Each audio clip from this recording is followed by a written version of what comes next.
Thank you, President. Thank you all indeed. The kind of contributions that preceded this reply, I think it's very indicative that what we put on the table is something that doesn't make everybody happy, but at the same time, I haven't sensed any categoric rejection or excessive praise.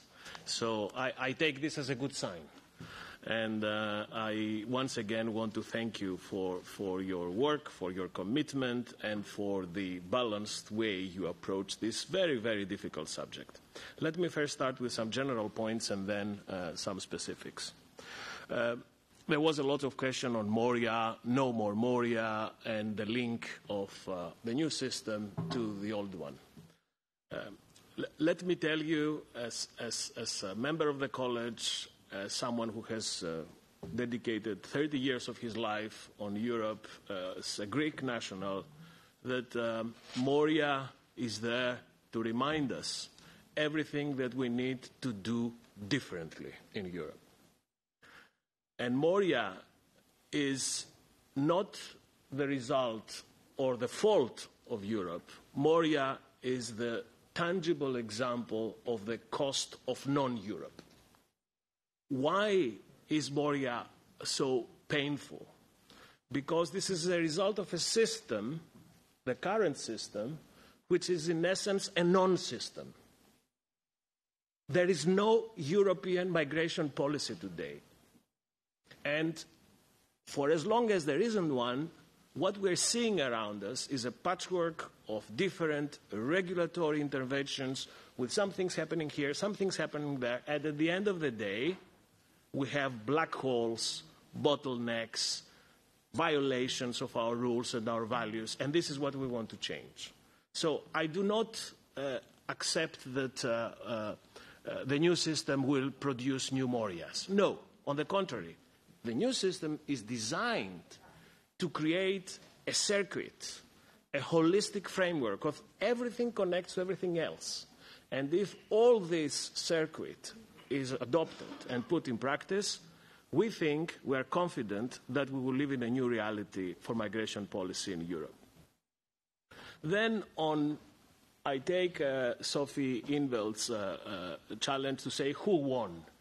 There is a market to go into this assessment a day after and say who won and who got the day. I would say that everybody in the new proposals can find something that they really like. But nobody will find everything that really likes. Because simply, if we were to move by giving everything to everybody, then there will be no proposal.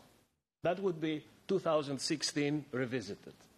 Have you seen this movie that is called Back to the Future, when you time travel to the future and you discover the problems of the past? Simply granting everything to everybody would be Back to the Future 2. I think there is 2. That was 3 or 4, I don't know. Then, there is a tendency in politics, which I clearly understand, to discuss binary choices. This is part of life and part of politics. Voluntary or compulsory? We answered this question.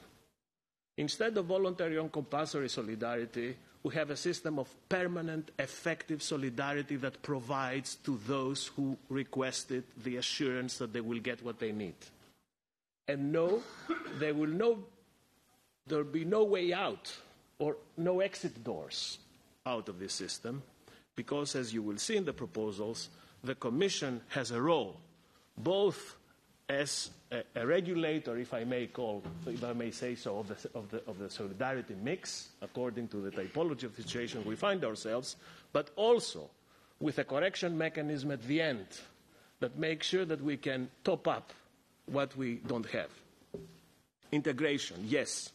You are absolutely right, and integration is an integral part of this puzzle, but we will do it.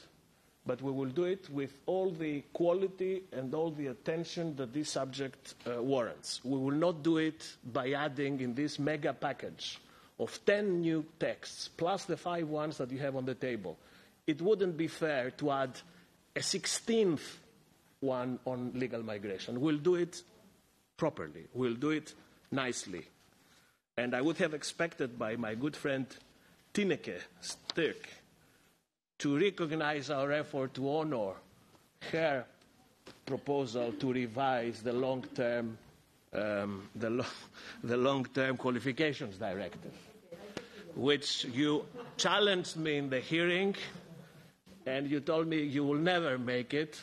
It's done. Don't mention it. Okay, then let's go to the floors now.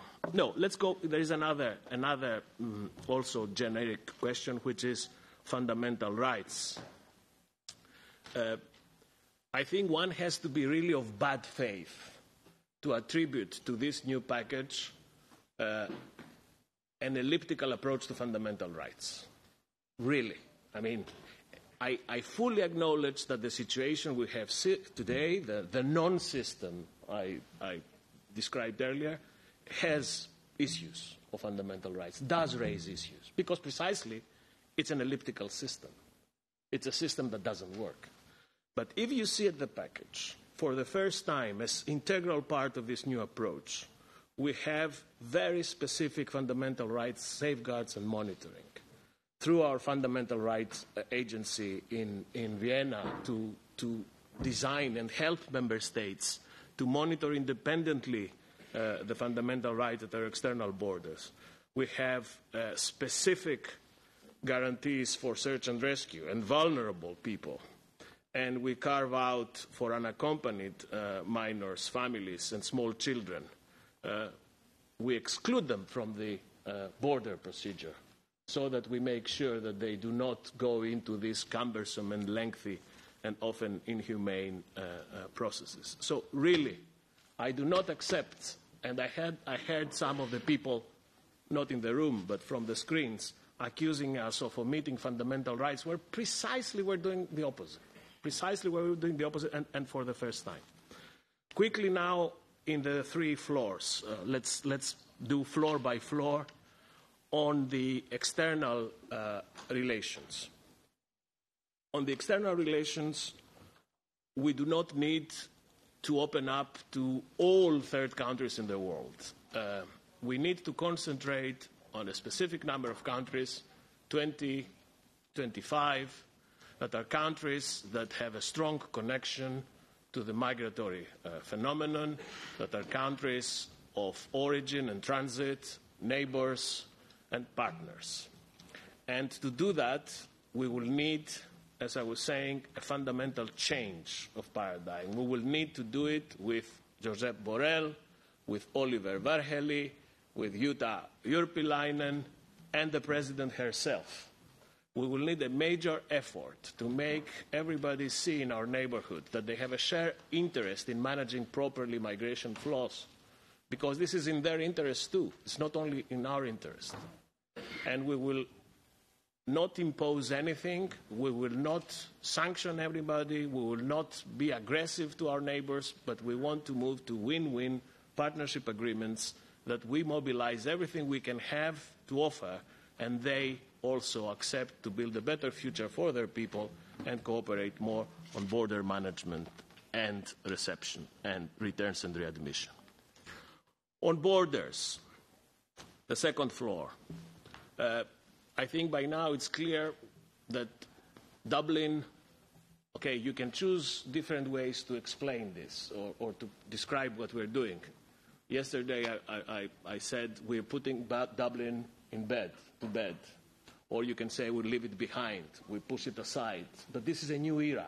Dublin is for another era. We're having a different hierarchy of criteria. We're having, of course, the country of first entry, but not at the top of this hierarchy of criteria, because if we were to abolish the country of first entry criterion, then we would have to have, from day one, from moment one, a system of compulsory, mandatory relocation. And we know we will never have this. So start from something that will not work would be purely suicidal. I can also work on a logic to be very helpful and popular to certain parts of this House. But it won't work. And we will add more years and more problems into this non-system that produces more years. So if you want to get away with more years, then you have also to understand that this is one possible way of doing it. Then there aren't many others. On secondary movements, with the new system, we'll have more guarantees, because through the new Eurodac, we will count applicants, not applications. So we'll have a better link to the persons who are into the system, and we can detect any shifts or responsibility or asylum shopping possibilities. Then, from the extreme right part of the spectrum, I hear again this mantra of outsourcing, extraterritorial, disembarkation camps out of Europe, someone else will do the dirty job for us. No, this is not my Europe, and this is not our Europe, and this will not happen in this Commission. It was a try. Some people floated this idea. It didn't work. It doesn't help. We better concentrate on what works. I finish with solidarity. Again, solidarity, I know that this is the most delicate, the most sensitive, and I'm pretty sure that at the end of the day, this is where the legislative process will concentrate upon. But I think it would be a mistake to start by a certain saucissonnage and say, well, let's start with solidarity and then we see the rest, and it would be equally wrong to say, let's start now, we have low arrivals, first with external relations, borders, and then we will see with solidarity. No, solidarity and responsibility have to be seen at the same basis, at the same level of ambition. I repeat that we have a system that makes sense. I'm not asking you to like it. I'm asking you to understand it.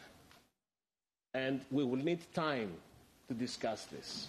And we'll need time to discuss in all areas of Europe's geography. We will need lots of explanation to do. And we are willing to do this with you, without you, us in the Commission, with Member States. But it is an important message also for the German presidency to keep this package as a whole, as a holistic package, and not start le saucissonnage, as the French say. Okay, I'm finishing, dear President, because yesterday I was accused in the press room of being an optimist. And I said that in Brussels and in the bubble, I described this prevailing sentiment of the intellectual appeal of pessimism, that somehow by being pessimistic, you become more interesting, you trend more. If you say, this is a usine à gaz, that's nice.